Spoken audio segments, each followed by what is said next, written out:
আজকে আমি তোমাদের সাথে দারুণ একটা রেসিপি শেয়ার করব। তো আজকে আমার রেসিপি হলো পনির টিক্কা। আর তোমরা কিন্তু এই পনির টিক্কা খুব সহজেই বাড়িতে বানিয়ে নিতে পারো।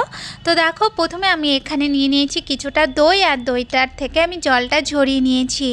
এরপর আমি ওর মধ্যে দিয়ে দিচ্ছি একটু কাশ্মীরি লঙ্কার গুঁড়ো, দিয়ে দিচ্ছি একটু গুঁড়ো গরম মশলা, দিয়ে দিচ্ছি একটু জিরে গুঁড়ো, আর এখানে আমি দিয়ে দিয়েছি একটু ধনে গুঁড়ো। এরপর পরিমাণ মতন হলুদ, পরিমাণ মতন লবণ, এখানে আমি দিয়ে দিয়েছি আদা রসুন আর লঙ্কার পেস্ট। তারপর ওর মধ্যে একটুখানি জোয়ান, একটু কাসুরি মেথি, আর 3 চামচের মতন একটু টেলে নেওয়া বেসন, আর বেশ কিছুটা ধনেপাতা দিয়ে এটাকে আমি ভালো করে একটুখানি মিশিয়ে নেব।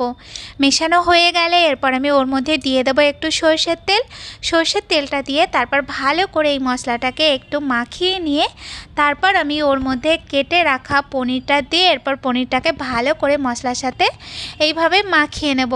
এরপর আমি ওর মধ্যে দিয়ে দিচ্ছি একটু ক্যাপসিকাম, পেঁয়াজ, আর এখানে আমি টমেটো নিয়েছি, সেটাও নিয়ে আমি মশলার সাথে ভালো করে মাখিয়ে নিয়ে এরপর আমি স্টিকের মধ্যে এরকমভাবে আমি পনির আর যে সবজিগুলো রয়েছে সেগুলোকে আমি ভালো করে এইভাবে একটু করে নেব।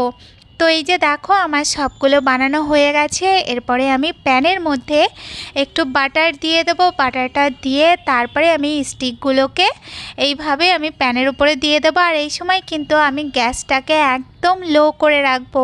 লো করে রেখে এরপর পনিরটাকে এপাশ ওপাশ করে ভালো করে একটুখানি ছেঁকে নিতে হবে।